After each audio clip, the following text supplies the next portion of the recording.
Oh, galing pa daw ng Baguio to. Uy! Ito naman Paps yung Same. ano ko, auto ko. So ano siya, na-acquired ko lang siya nung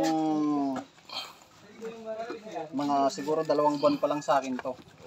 So nabili ko siya Paps ng mga 38. 38 ko siya nabili. So stock siya, 2A yung makina niya. So ang ano niya lang, is niya lang Paps, yung ano niya. Itong sa brake niya kasi may tagas.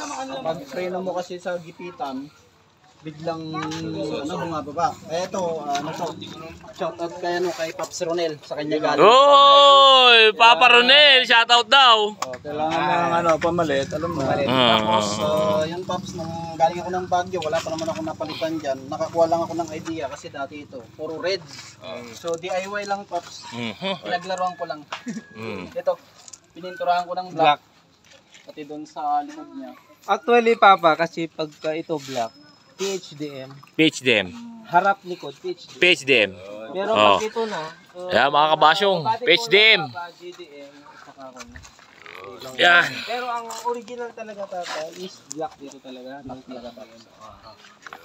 Yun lang. Pero pag red, kami sa Baguio nung ibang kwan naman Papa.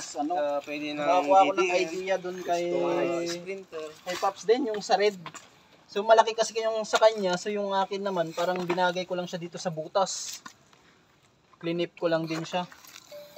DIY lang talaga yan Papa. Oo. Pero dapat to Papa, i-cutter mo to. Para hindi halata yung Paps. diba? Hindi halata tong mga strap niya. Para clean look pa rin. All stock to Paps. Tapos yung makyat kami ng Baguio, sa pang napansin ko kasi namatay yung isang ilaw niya. So yan, nagpalit din ako ng itong socket niya. Yung palang napapalitan ko Paps. Ceramic na ba yan? Ceramic? Mas maganda kasi ceramic kaysa plastic kasi natutunaw yung plastic. Nung nakuha mo yan, Papa, as is na ito? As is na Paps. Oo, kasi naguguluhan ako kasi dun sa dati mags Papa, mo eh. naka-4EF siya dati. Oo, naguguluhan ako sa mags niya, Papa eh. Down. Bakit? Ay no, Honda Corolla pero naka Honda Mags ka ba? Papa? As is na siya Paps nung nakuha ko. Yun lang Paps, ito yung tignan ko. Yung Yan, sa pambuilt niya parang medyo may kinain kasi dito.